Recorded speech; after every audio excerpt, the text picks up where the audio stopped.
Greetings, I'm Jabari Owens-Bailey, Curatorial Education Program Manager at MOG, and this is Glass Break. Join us for an inside look under the code as our host, Walter Lieberman, guides us through the process of glassmaking at the Hot Shop inside Museum of Glass, Tacoma. Each week, we will highlight a different facet of glassmaking. As the crew works, Walter will describe the process, define terminology, as well as show illustrations of different techniques. Glass Break will delve deeper into the world of glass than you ever have before. Today we'll see the making of a sculpture by Dan Friday.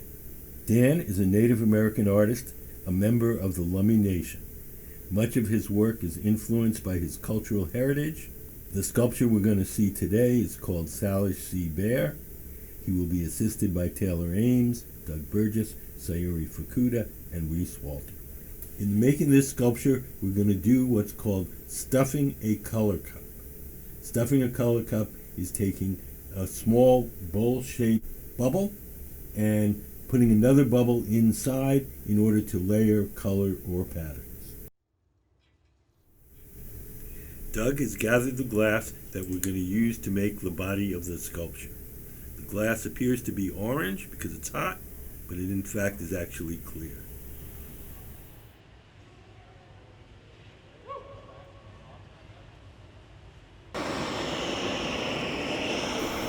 Reese is torching the glass and heating up the lip of the color cup so that Taylor could tuck it in. He's rolling against the table and just make it nice and smooth right at the edge. As he rolls it against the marver, the steel table, the glass cools off and you can see more of the spiral pattern.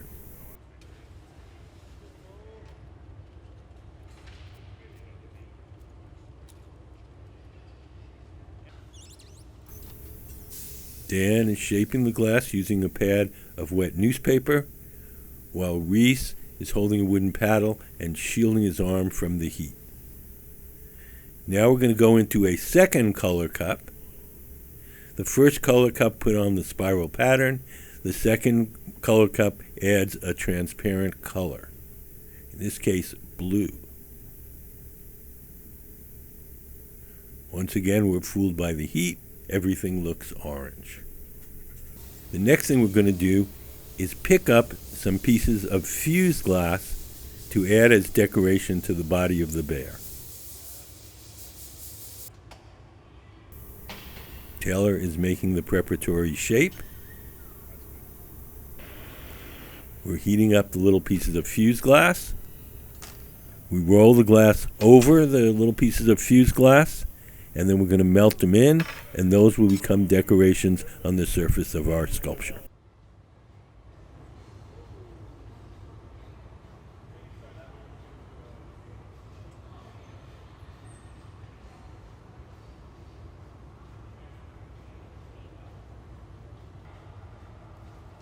Dan shapes the glass in the block, that wooden scoop-shaped tool.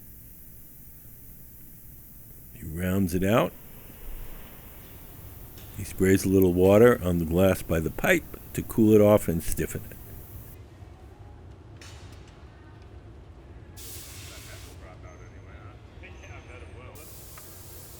Now Dan really begins in earnest to shape the body of the bear.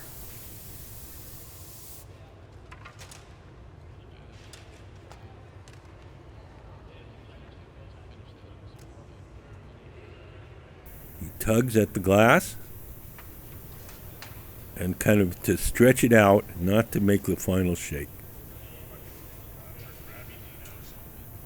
So we're going to tug in 3 places.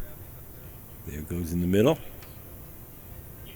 And that's all to narrow the glass and make the area where the bear's legs and feet are going to be. Those little funky parts, those are all going to get cut off.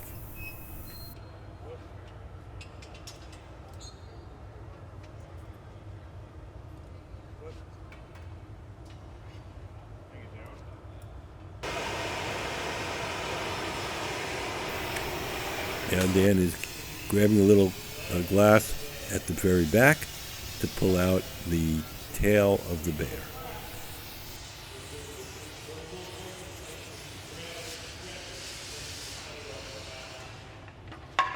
He's going to give it a little squeeze with the jacks, those metal tongs, and make a notch there. That notch is the place where we'll be able to remove the bear sculpture from the metal pipe. He's giving it a little squeeze, a little flattening, with 2 pads made out of cork. Cork is a great material for shaping glass because you can press on the glass without leaving any marks.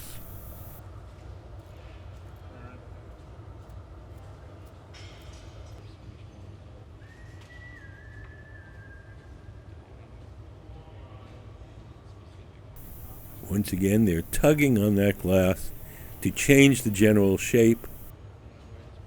The little spots where they grab it, those will all be cut off.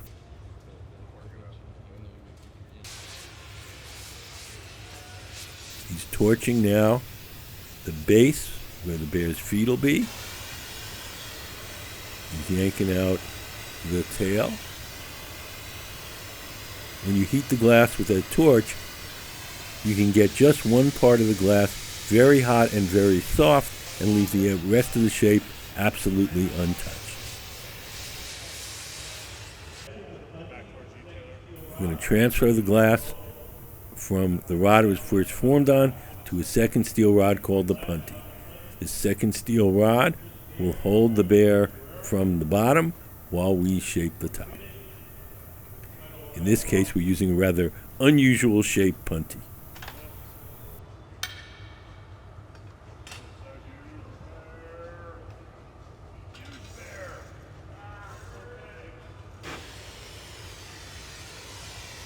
Now you can start to see the general shape of the bear. The bear is a stylized bear. It's not a literal, figurative bear. But you can see the bear's back. You can see where the legs are. And now we're about to form the head.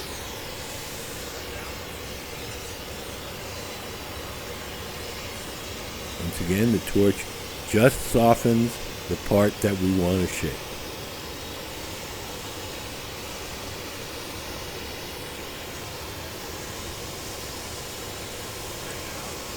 Once again, we tug at it. We're not making the actual form, we're just tugging at it to stretch it out. All that funk in the end, that'll all get knocked out.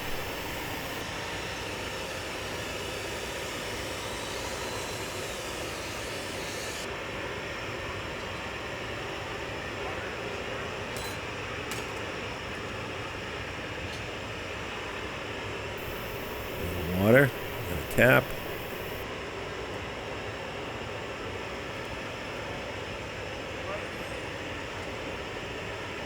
And off it comes.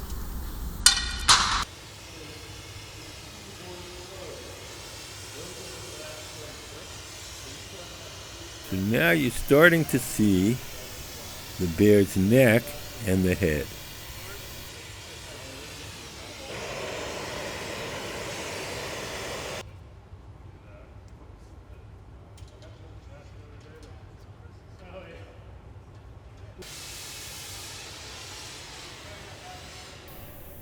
Often with glass sculpting, you don't do everything at once. You kind of coax it little by little towards the form that you want to have.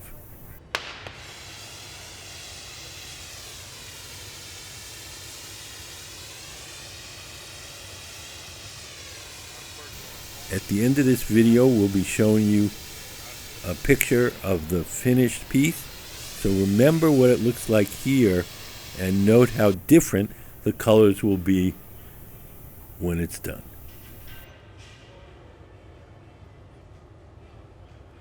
Dan's using the tweezers to narrow the glass to make the snout of the bear.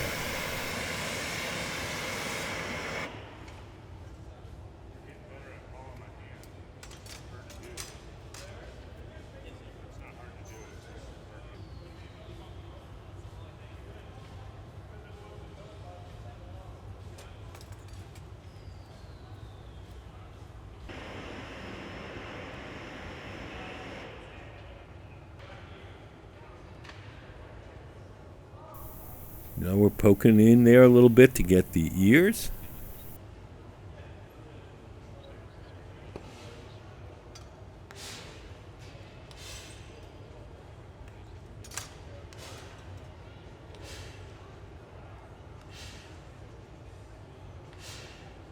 Dan uses a torch, then the tweezers to sort of dig out a little section of glass that's going to become the ears of the bear.